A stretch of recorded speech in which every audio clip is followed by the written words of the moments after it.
الحمد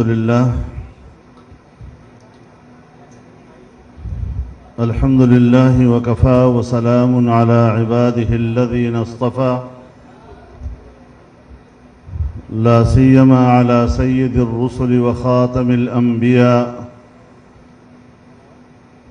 وعلى آله وصحبه ومن بهديه مهتدى.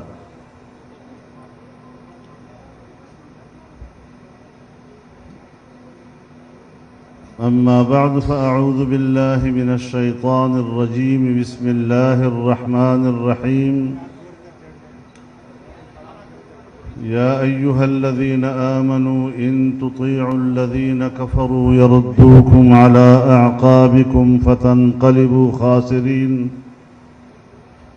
بل الله مولاكم وهو خير الناصرين. صدق الله العظيم.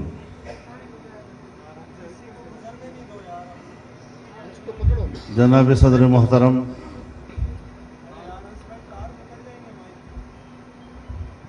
جمعیت علماء اسلام صوبہ سندھ کی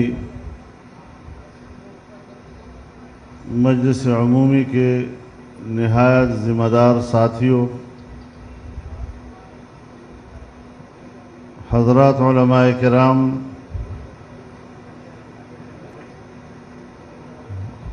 میری سعادت ہے کہ آج میں آپ کے اس صوبائی اجلاس میں شریک ہو رہا ہوں.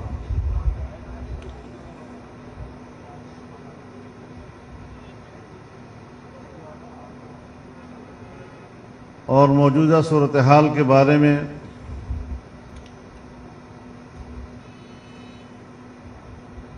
اپنا نقطہ نظر آپ کے سامنے پیش کرنا چاہتا ہوں.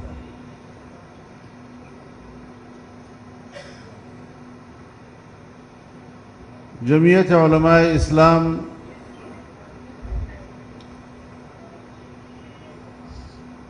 اپنے اکابر و اسلاف، ان کے اعتقادات و نظریات اور ان کے تاریخ کی امین ہے.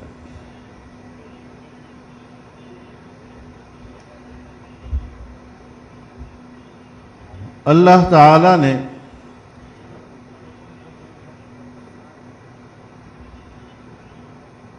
انسان کو آزاد پیدا کیا ہے. آزادی انسان کا پیدائشی حق بھی ہے اور آزادی ہی اس کی حرمت، اس کی عزت اور اس کا وقار ہے. اگر انسان کی غلامی اس سے چھن جائے، اگر آزادی اس سے چھن جائے، تو پھر غلامی کا طوق اس کے گردن میں ہوتا ہے اور ایک غلام قوم کی حیثیت سے وہ دنیا میں اپنا وقار کھو بیٹھتا ہے.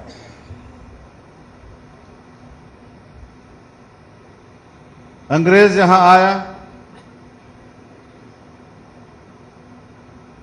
انگریز کے خلاف 150 سال تک اس بر صغیر کے لوگ لڑے ہیں. اس میں علماء کرام کی قربانیاں،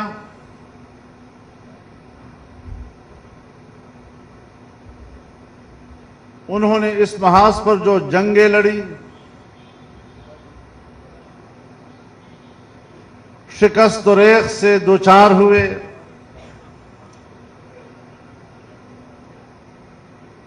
ایسے حالات آئے کہ ان کی تحریکیں دم توڑ گئی، وہ گرفتار ہوئے، ان کو پھانسیوں پہ لٹکایا گیا. سڑکوں پر کھڑے درختوں پر ان کو لٹکایا گیا، توپوں کے سامنے کھڑا کر کے ان کو بارود سے اڑایا گیا، اور ایک انگریز خود کہتا ہے کہ جتنے لوگ ہم نے گرفتار کیے، ایک ایک کو توپ کے سامنے کھڑا کرنے سے پہلے ہم ان سے کہتے تھے کہ اتنا کہہ دو کہ میرا اس تحریک سے کوئی تعلق نہیں تھا، میں اس میں شریک نہیں تھا۔ وہ کہتا ہے میری آنکھوں کے سامنے ایک شخص بھی ایسا سامنے نہیں آیا جس نے یہ کہا ہو کہ میرا اس تحریک سے تعلق نہیں تھا، اور سب اڑا دیے گئے۔ یہ ہے وہ قربانیاں۔ کسی کے آباء و اجداد کا کوئی سبق ہو سکتا ہے، کل بھی ان کے آقا انگریز تھے، آج بھی ان کے آقا امریکی ہیں، اس پر فخر کرتے ہیں، سو یہ ان کا ایمان ہے، یہ ان کی سوچ ہے۔ حضرت شیخ الہند رحمہ اللہ نے ہمیں درس دیا عدم تشدد کا۔ حضرت شیخ الہند نے سیاسی جدوجہد کا راستہ لیا، اور آج بھی جمعیت علماء اسلام کے پاس اپنے اکابر کے سے جو چیز ورثے میں ملی ہے وہ دو چیزیں، ایک جمعیت کا عقیدہ اور نظریہ، اور دوسرا اس عقیدے اور نظریے کے لیے کام کرنے کا رویہ۔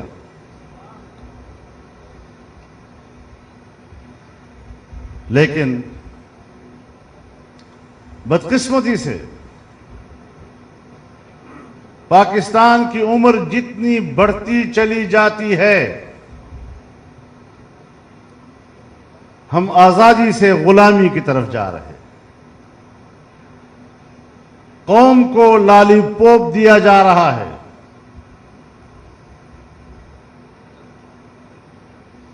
اور جو حکومت اب لائی گئی ہے،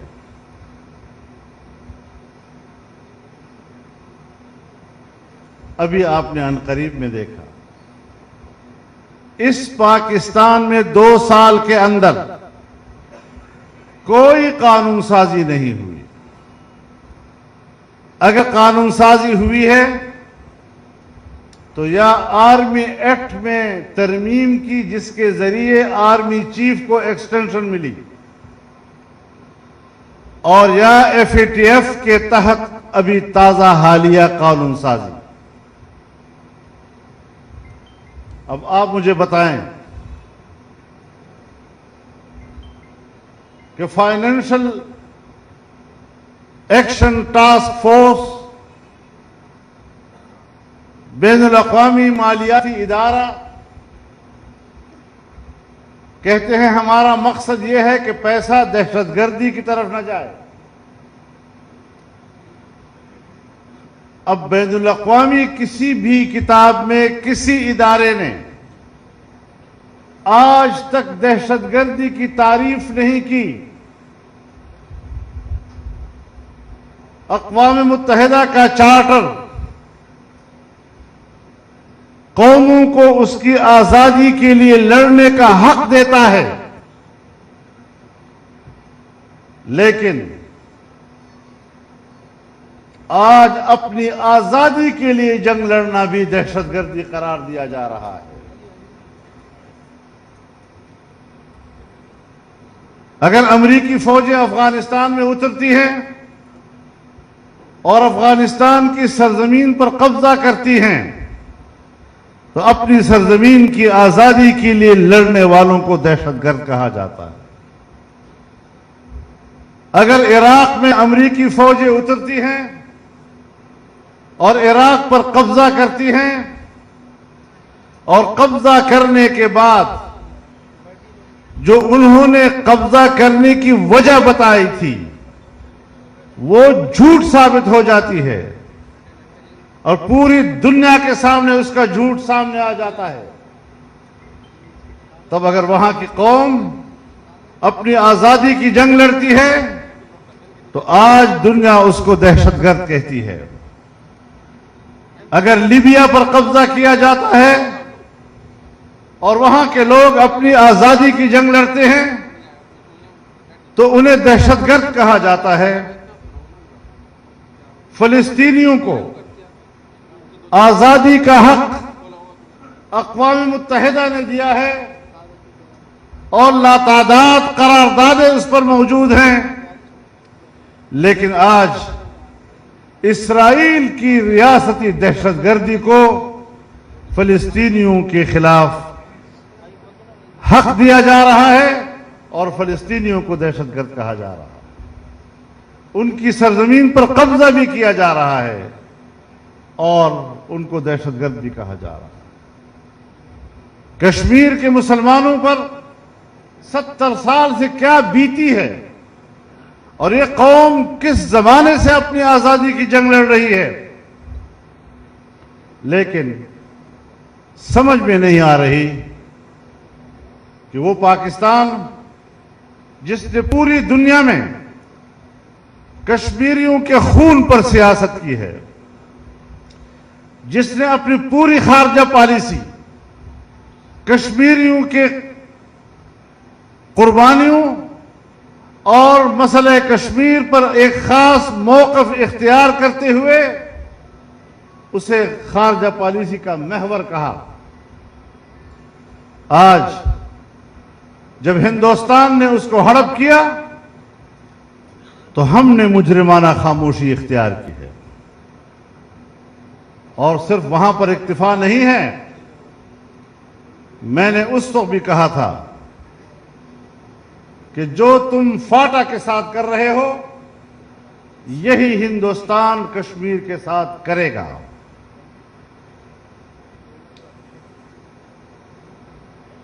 پاکستان کے آئین کی روح سے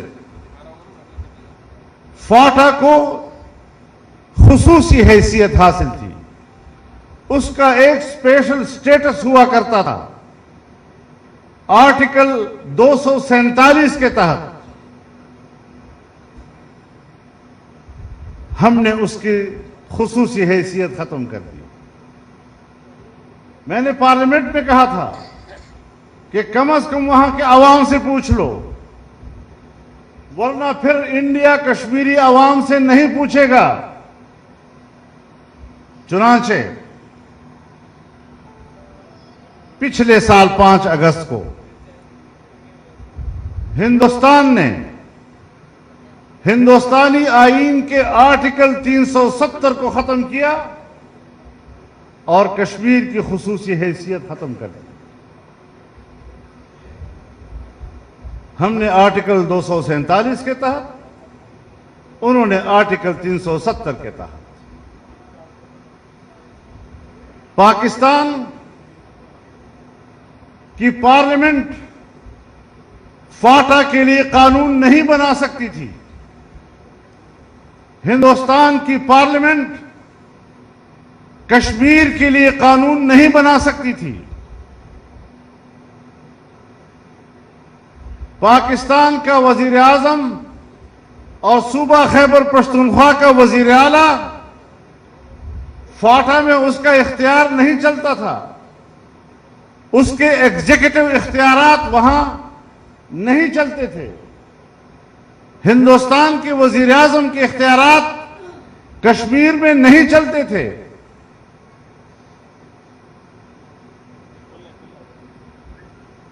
پاکستان کا صدر مملکت بواسطہ گورنر خیبر پختونخوا کے فاٹا کے نظام کو چلاتا تھا اور احکامات جاری کرتا تھا۔ ہندوستان کا صدر جمہوریہ کشمیر کے وزیر اعلیٰ کی وساطت سے وہاں پر نظام چلاتا تھا اور قانون سازی ہوتی تھی۔ ایک ایک قدم پر مماثلت تھی، لیکن ہماری بات انہوں نے نہیں مانی۔ میں آج بھی کہتا ہوں کہ یہ انضمام نہیں، فاٹا کے اوپر جبری قبضہ ہے۔ نہ پرانا نظام وہاں رہا، نہ آج وہاں نیا نظام ہے۔ 2 سال سے لوگ رل رہے ہیں. نہ عدالتیں ہیں، نہ پولیس ہے، نہ پٹواری ہے، نہ زمین کا ریکارڈ ہے، کچھ بھی نہیں. اور جس طرح فوج پہلے وہاں موجود تھی آج بھی اسی طرح موجود ہے. اور صرف یہی نہیں، جب فاٹا کا اسپیشل سٹیٹس ہوتا تھا تو ہم یہ کہتے تھے آپ نے فاٹا میں جلسہ نہیں کرنا، جلسہ کرنا ہے تم نے فاٹا میں نہیں آنا. تو وہاں تو فاٹا تھا نا، تو ہم پر پابندی لگتی تھی. پرسوں میرے پاس جماعت کے لوگ آئے کہ ہم نے وہاں شمالی وزیرستان میں جلسہ رکھا ہے اور ہم یہ کہہ رہے ہیں کہ پاکستان سے یہاں پر کوئی قیادت نہیں آئے گی. اب آپ مجھے بتائیں کہ انضمام سے پہلے بھی ہم نہیں جا سکتے تھے اور انضمام کے بعد اب تو صوبے کا حصہ ہے نا، اب بھی ہم وہاں نہیں جا سکتے. اس وقت بھی فوج ہمیں کہتی تھی کہ آپ نے نہیں جانا، آج بھی فوج ہمیں کہتی ہے کہ آپ نے نہیں جانا. تو آپ خود اس سے اندازہ لگائیں کہ کہاں ہے انضمام،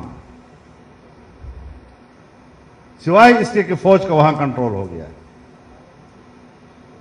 یہ انسانی حقوق کے خلاف ہے.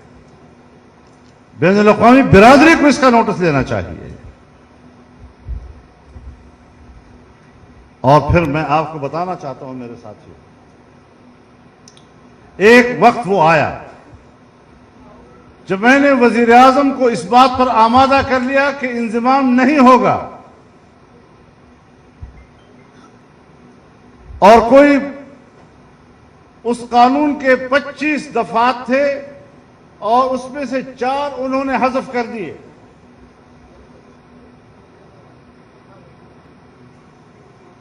تو یکدم سے اس موضوع سے وابستہ ایک امریکی افسر میرے پاس آیا اور مجھے کہا آپ کیوں مخالفت کر رہے ہیں؟ میں نے کہا جی آپ کا ذرا تعارف ہو. کہتے میں 2013 سے یہاں پاکستان میں امریکہ کی طرف سے تعینات ہوں، فاٹا کے موضوع سے میرا واسطہ ہے. تو میں نے کہا 13 سے 17 آ گیا ہے، آج آپ مجھے مل رہے ہیں. انہوں نے کہا میری سب چیزوں پہ نظر تھی، لیکن چند روز کے بعد اب مجھے ضرور براہ راست آپ سے ملنا پڑا. 1.5 پونے 2 گھنٹے تک ہماری گفتگو ہوئی اور پھر کہا کہ میرے اور آپ کی بات مکمل نہیں ہے، ایک اور میٹنگ کرنی ہے. 1 ہفتے کے بعد اس نے اپنے گھر پہ میٹنگ رکھی، مجھے کھانے پہ بلایا اور کہا کہ یہ سب کچھ آپ کو کرنا پڑے گا.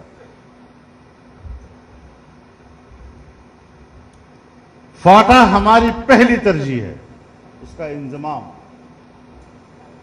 اس کے بعد گلگت بلتستان ہماری دوسری ترجیح ہے اور اس کے بعد کشمیر ہماری تیسری ترجیح ہے.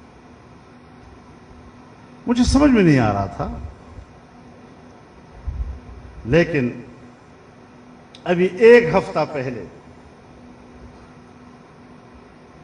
ہمارے آرمی چیف جنرل باجوہ صاحب نے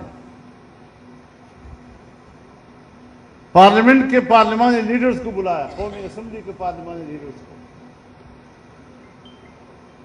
اور کہا کہ میں نے آپ کو اس لیے بلایا ہے کہ ہمیں گلگت بلتستان کے بارے میں کچھ فیصلے کرنے ہیں.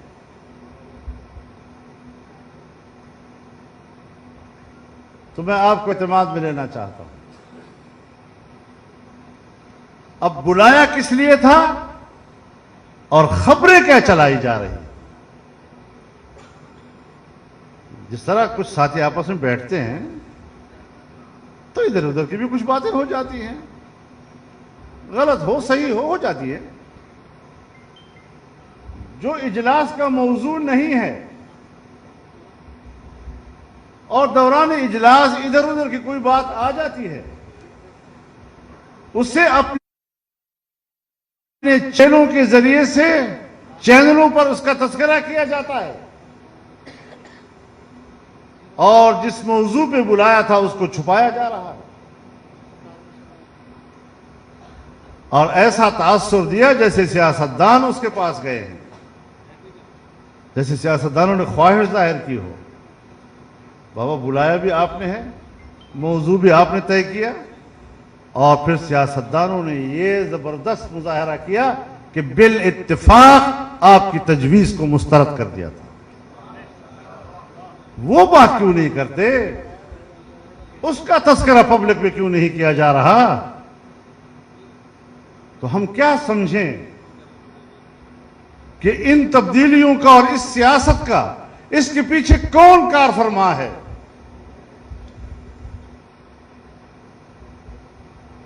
اور ابھی جو ایف اے ٹی ایف کے تحت قانون سازی ہوئی ہے،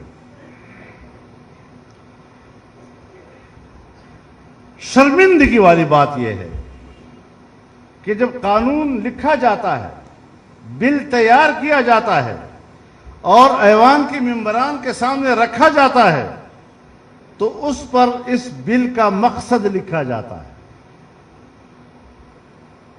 دو چار جملوں میں مقصد بیان کیا جاتا ہے کہ ہم یہ قانون سازی کیوں کر رہے ہیں۔ تو اس میں لکھا ہے کہ ایف اے ٹی ایف کہتا ہے کہ ہم قانون سازی کریں۔ جب ہم نے بل کے اوپر یہ لکھ دیا کہ ایف اے ٹی ایف کہتا ہے کہ ہم قانون سازی کریں، آپ بتائیں پاکستان کی آزادی کہاں چلی گئی اور پارلیمنٹ کی خود مختاری کہاں چلی گئی؟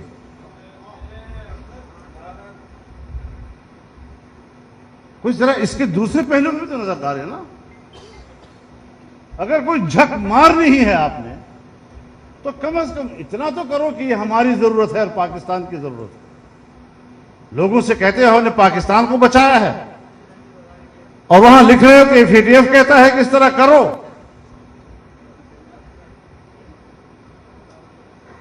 اور ایف اے ٹی ایف کیا کہتا ہے؟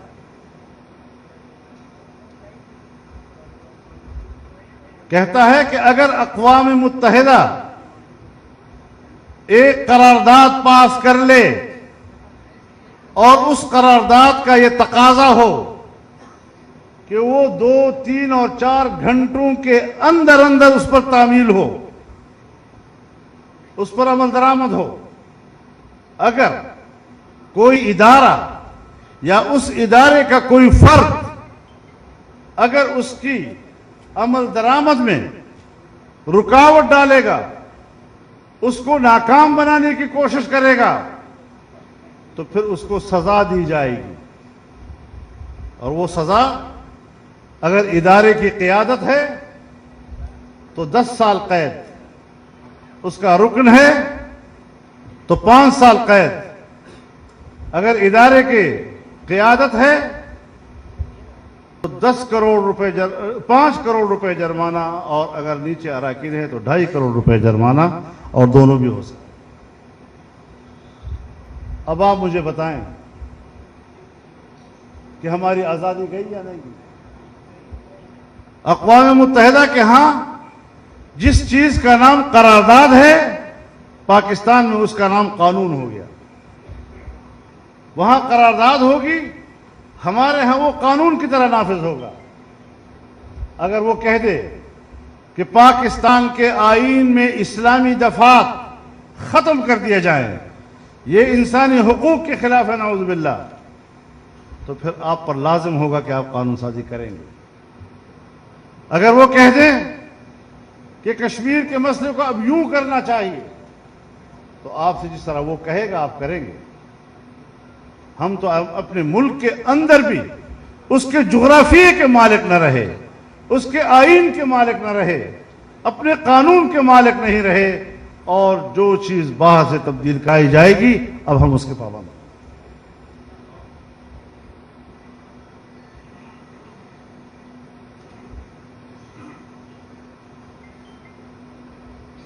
اور پھر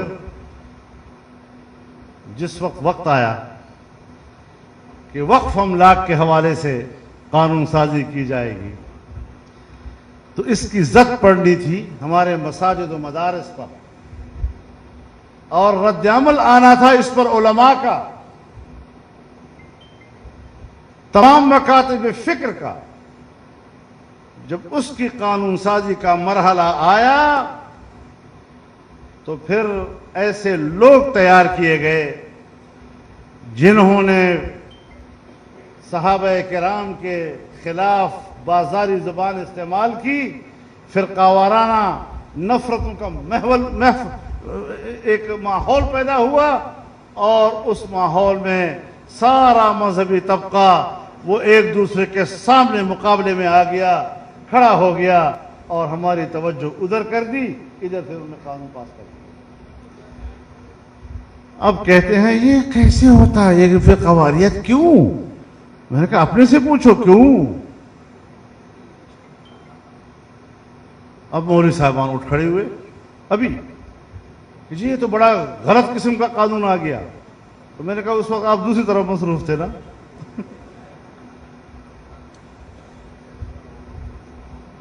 اب جب ماحول جذباتی ہو جاتا ہے تو پھر اس میں معقول بات کرنا جرم ہو جاتا ہے۔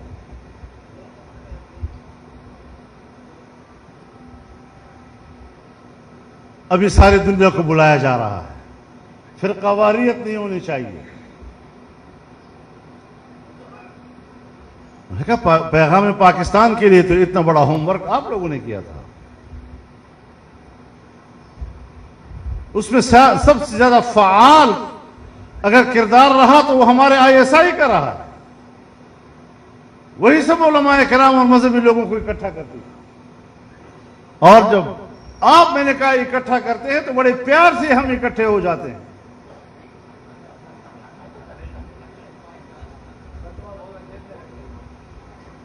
جب بھی آپ بلائیں گے ہم بڑے پیار سے اکٹھے ہو جائیں گے۔ تو جب ہمارے اندر اتنا پیار ہے، جب آپ بلاتے ہیں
تو میرے محترم دوستو، اتنی محنت کے بعد ایک پاکستان اور آپ کا دعویٰ ہے کہ کوئی 2000 سے زیادہ لوگ علماء کے اس پہ دستخط ہیں، صحیح ہے یا غلط وہ اپنی جگہ پر ہے، لیکن آپ کا دعویٰ ہے۔ ریاست اتنی کمزور ہے کہ اتنی محنت کے بعد اور اتنے بڑے اتفاق رائے کے بعد یکدم ایک آدمی آتا ہے اور وہ ابو بکر صدیق رضی اللہ تعالیٰ عنہ کے بارے میں حرز و سرائی کرتا ہے، اور اس کا FIR درج ہو جاتا ہے۔ FIR درج ہونے کے باوجود وہ طیارے میں بیٹھ کر لندن نکل جاتا ہے۔ اتنی بڑی سہولت کس نے پہنچائی؟ کیسے وہ نکلا؟ تو یہ لوگ پیدا کیے جاتے ہیں کہ تم ذرا کچھ کرو تو صحیح، تاکہ ہم اپنا کام بیچ میں نکال لیں۔ اب جب کام نکل گیا تو اب سب کو بلا رہے ہیں۔ یہ نفرتیں نہیں ہونی چاہیے۔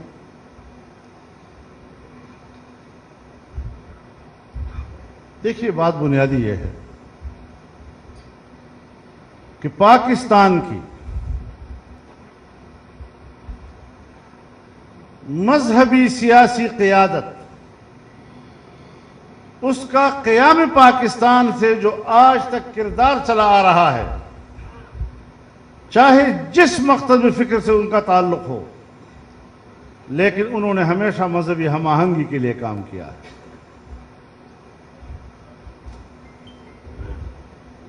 سن 1949 کی پہلی دستور ساز اسمبلی میں قرارداد مقاصد پاس ہوئی، آج تک تمام مکاتب فکر کہتے ہیں ہمارا متفقہ دستاویز ہے۔ سن 1951 میں 22 اسلامی دفعات طے ہوئے، تمام مکاتب فکر نے اتفاق رائے سے طے کیے، جس میں انہوں نے پاکستان میں اسلامی نظام کے لیے رہنما اصول عطا کیے تھے۔ آج بھی تمام مکاتب فکر کا اس پہ اتفاق ہے۔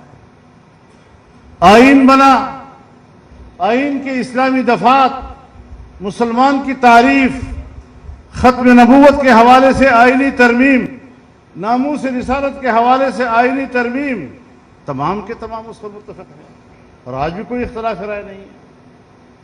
اسلامی نظریاتی کونسل، اس کے اندر بھی تمام مکاتب فکر کا اتفاق رائے آج تک کے تمام سفارشات کے اوپر، اور باہر بھی اتفاق رائے۔ لیکن جب سے پاکستان بنا آج تک اس پر عمل درآمد نہیں کیا جا رہا، قانون سازی نہیں ہو رہی، اس لیے کہ ایوان میں ان لوگوں کو جانے نہیں دیا جا رہا جو قرآن و سنت کی بنیاد پر سمجھتے بھی ہے اور قانون سازی کرنا بھی جانتے ہیں۔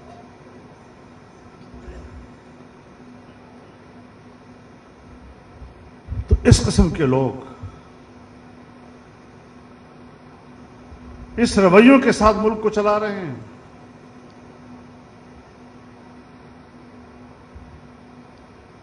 اب جو حکومت ہے ایک ناجائز حکومت،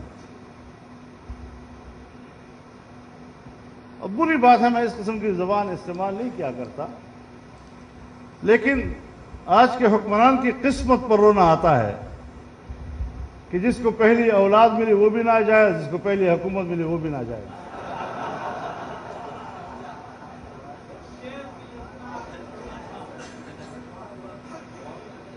اب یہ ہمارا احتساب کریں گے یا ہم نے ان کا احتساب کرنا ہے؟ اور اگر نام لیتے ہیں ریاست مدینہ کا تو سرعام ان کو سزا ملنی چاہیے یا ہمیں ملنی چاہیے؟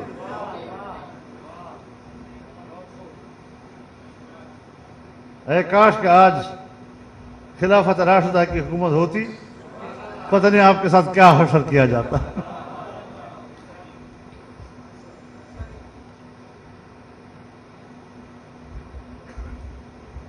آج کل آپ ایک اور چیز دیکھ رہے ہیں، حکومت کے کچھ گماشتے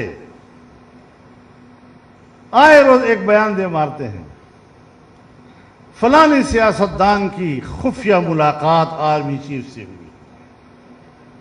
سنتے ہیں نہیں سنتے؟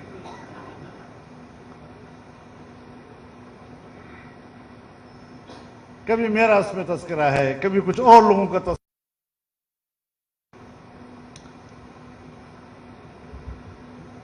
ملاقات پھر اس کو خفیہ رکھنا، یہ بات سن لو، یہ ان کی ضرورت ہے، ہماری ضرورت نہیں۔ اور آپ علماء کرام ہیں، مسئلہ جانتے ہیں کہ اگر دو آدمی آپس میں بات کریں اور ایک کی خواہش ہو کہ یہ راز رہے تو دوسرے کے اوپر بھی راز رکھنا واجب ہو جاتا ہے یا نہیں؟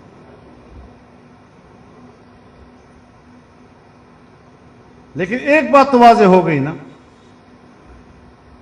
اس قسم کی چیزوں کو پبلک کے سامنے لانے سے ایک بات واضح ہو گئی کہ سیاستدانوں کا رویہ نرم ہے۔ اگر انہوں نے کہا کہ آئیں ہم آپ سے بات کرنا چاہتے ہیں، انہوں نے انکار نہیں کیا ہے، لیکن یہ ہے کہ جب ایجنڈا سامنے آتا ہے تو پھر یہ ہمارا کام ہے کہ ہم قبول کریں یا مسترد کریں۔ لیکن سیاستدان ایسٹیبلشمنٹ کے ساتھ اور اپنی فوج کے ساتھ بات کرنے کا انکار نہیں کرتے۔ یہ جو اب خبریں بیچ میں سے نکل نہیں رہی ہیں اور جو لوگ نکال رہے ہیں، اس کا معنی یہ ہے کہ ایک حلقہ ہے حکومت کا، اور حکومت کا وہ حلقہ سیاستدانوں اور فوج کو آپس میں لڑانا چاہتا ہے۔ لیکن ایک بات میں فوج کی قیادت سے کہنا چاہتا ہوں آج، کہ یہ جو کچھ کہا گیا ہے، میں چونکہ ایک ذمہ دار آدمی ہوں، میں اس قسم کے لوگوں کے بیان پر تبصرہ نہیں کرتا۔ فوج کی قیادت اتنی وضاحت کر دے کہ یہ اپنی طرف سے بول رہے ہیں یا ان کے ترجمان بن کر بول رہے ہیں۔ اگر وہ ان کے ترجمان بن کر بول رہے ہیں تو پھر مجھے حق ہوگا کہ میں سارے حقائق میدان میں لاؤں۔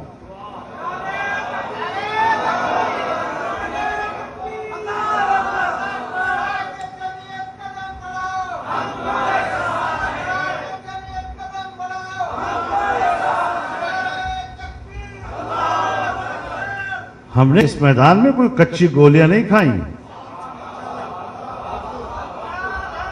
اور میدان سیاست میں میں ان لوگوں سے سینئر ہوں۔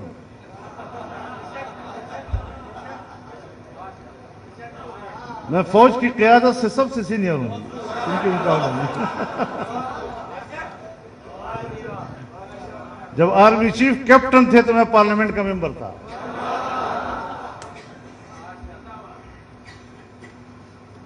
ایسا نہیں ہے کہ ہم ملک کی ضرورتوں کو نہیں سمجھتے، اس کی حساسیت کو نہیں سمجھتے۔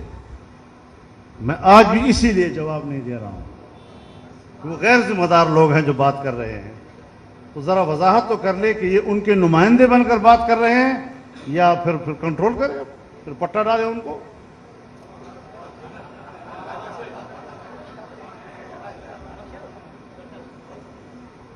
تو میرے محترم دوستو، ہم اس وطن عزیز میں حقیقی معنوں میں اس قوم کو ایک آزاد قوم دیکھنا چاہتے ہیں، اس کو ایک خوشحال قوم دیکھنا چاہتے ہیں۔ بیڑا غرق کر دیا ملک کا، دنیا سے لوگ باہر سے آئیں گے اور پاکستان میں نوکریاں کریں گے۔ جب مسلم لیگ کی حکومت تھی، ہم اس کے اتحادی تھے، اور ہم آخری بجٹ دے رہے تھے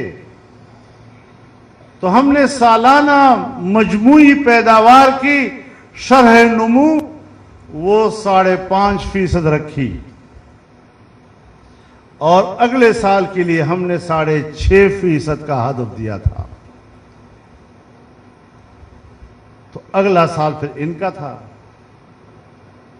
تو کہاں 6.5% کا ہدف اور کہاں 1.9 پہ آ گئے یہ لوگ۔ بیڑا غرق کر کے رکھ دیا۔ ہم نے کہا مزید آگے نہیں چلنا چاہیے ان کو۔ اب دوسرا بجٹ آ گیا، دوسرا بجٹ -3 پہ چلا گیا، 0.3۔ اب آپ مجھے بتائیں کہ کون بیوقوف ہوگا کہ ایسے حکمران نااہل اور ناکام حکمرانوں کو ٹیکس دیں گے؟ اپنی جمع پونجی کو ضائع کرنا ہے انہوں نے۔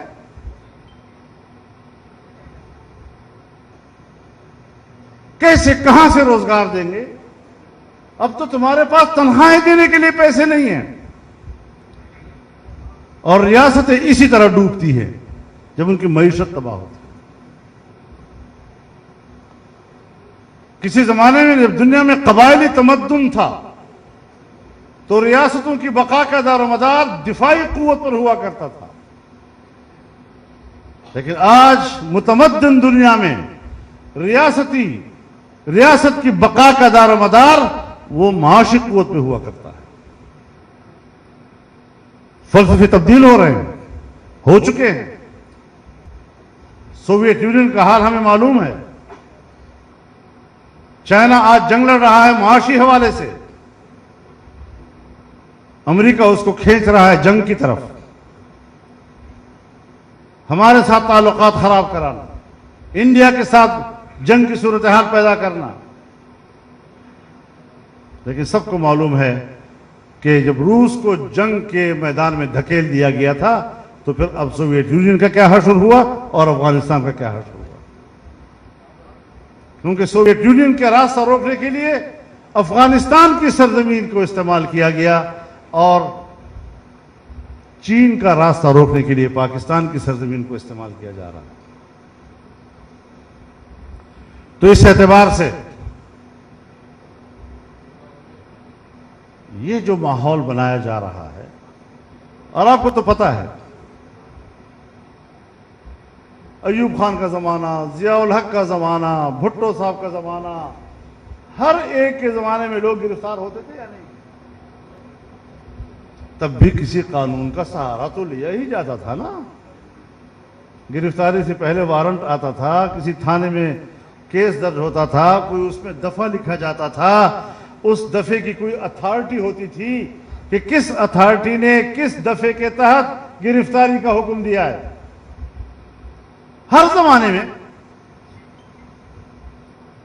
تو پھر کیا اس زمانے کے ان اتھارٹیوں کے ان قوانین کے ذریعے سے وہ گرفتاریاں کیا وہ سیاسی مقاصد کے لیے نہیں ہوا کرتی تھی؟ ایوب خان کے زمانے میں ہم گرفتار تھے، ہمارے اکابر گرفتار تھے، تو وہاں میں تو کوئی دفعہ لگا تھا نا، وہاں میں تو کوئی اتھارٹی تھی جس نے گرفتار کیا تھا. تو آج ایک نیا ادارہ اس کے لیے تشکیل دیا گیا ہے، اس کا نام ہے نیب. تو آج کل وہ سیاستدانوں کو گرفتار کر رہا ہے. اب میں اور تو کوئی بات نہیں کروں گا، دیکھا جائے گا. یہ کوئی ہمیں ڈرانے والی چیزیں نہیں ہو سکتی، ہم سے ڈر رہے ہیں ہم یہ. لیکن میرے نام پر تم نے جو کچھ لکھا ہے وہ سب تم سے پورا کر کے رہوں گا پھر.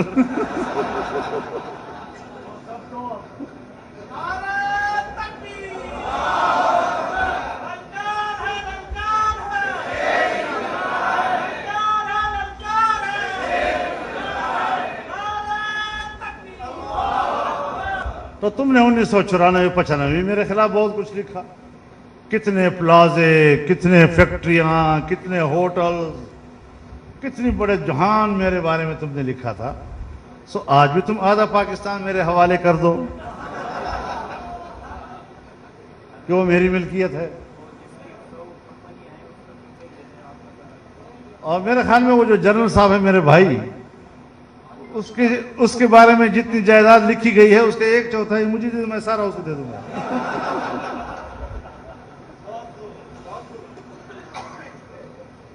لیکن یہ گید اور بھبکیاں اپنے گھروں میں رکھو.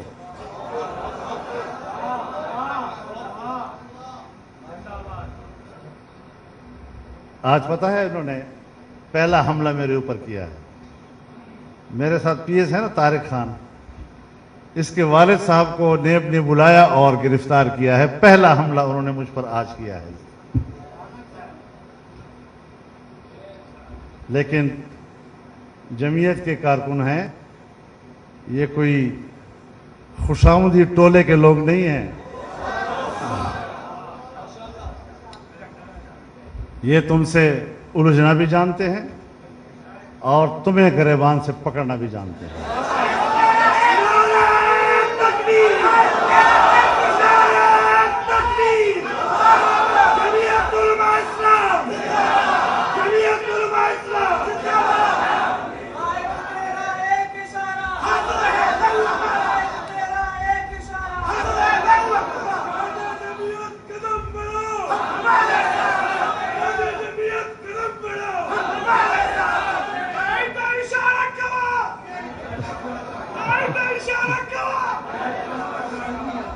سندھ میں لگا رہے ہو، کوئی خدا نے کچھ اور نہ کہہ دے۔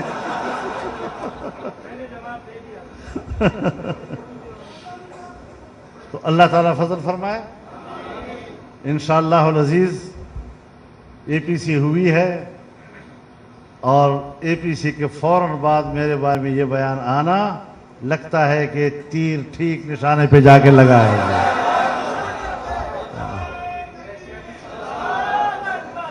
تمہیں ساری زندگی میری سیاست میں رہی ہے، 40 سال رہا ہوں، تم نے خوردبین لگا کر بھی دیکھنے کی کوشش کی ہے، تمہیں کچھ نہیں ملا۔